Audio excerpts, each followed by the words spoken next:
سلامونه دوستانو، په دې هیله چې ټول به راته روغ او جوړ یاست. نن د سوپر ګولا زرغون افغانستان جام سیالیو په دویمه لوبه کې د پامیر لیجنډز لوبډلې لخوا یوه ډېره زبردسته بهترینه لوبه نندارې ته وړاندې شوه.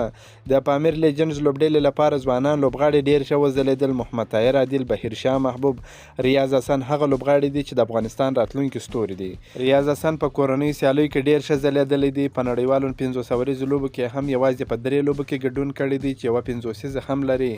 ترڅنګ بهیرشاه محبوب هغه لوبغاړی دی چې د کورنۍ سیالیو یو ستوري لوبغاړی دی. ډېرې سلیزې ډېرې 500 هم لري. باید دی هم په راتلونکي کې د افغانستان په ملي لوبډله کې شامل سي. او محمد طاهر عادل هم نن ډېره زبردسته په زړه پورې لوبه ترسره کړې ده.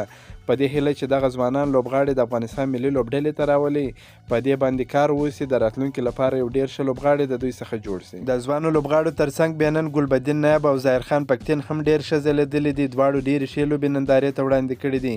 ګلبدین نایب 3 منډې جوړې کړي دي او ظاهر خان پکتین بیا د خپلې لوبډلې دپاره 6 ویکټې ترلاسه کړي چې د خپلې لوبډلې په بری کې ډېر مهم رول ولوبوي.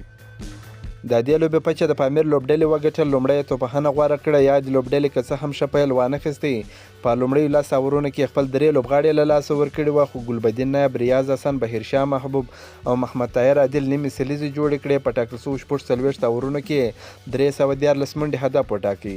د پامیر لیجنډز لوبډلې لپاره ګلبدین نایب په 61 بالونو باندې 23 منډې جوړې کړې. محمد طاهر عادل په 38 بالونو باندې 62 ناسوځېدلې منډې جوړې کړې. ریاض حسن بیا په 40 بالونو باندې 58 منډې جوړې کړې. د جونیئر چمپیونز لوبډلې لپاره یما هرب، بشیر احمد 2 ویکټې ترلاسه کړې. الله محمد 1 ویکټې ترلاسه کړه. د یاد هدف په ځواب کې د جونیئر چمپیونز لوبډلې ښه پیل واخیستی، خو وروسته یې خپلې ویکټې ډېر ژر له لاسه ورکړې. ټوله لوبډله یې په 101 منډو له ډګر څخه بهر کړه. حزب الله درانه یوازینی توپخونکی و چې 30 منډې جوړې کړې. د پامیر لیجنډز لوبډلې لپاره بیا ظاهر خان پکتین ډېره زبردسته بهترینه توپچونه نندارې ته وړاندې کړه. 6 ویکټې یې ترلاسه کړې. ګلبدین نایب او شرف الدین اشرف 2 ویکټې ترلاسه کړې. ظاهر خان پکتین او ګلبدین نایب دواړه د لوبې غوره لوبغاړي ونومول شول.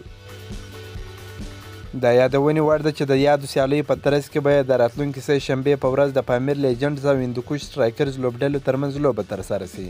که مو دا ویډیو خوښه سوې درسره لایک یې کړئ. د نور تازه معلوماتو لپاره هم زموږ سره اوسئ. تر بلې ویډیو پورې د الله په امان.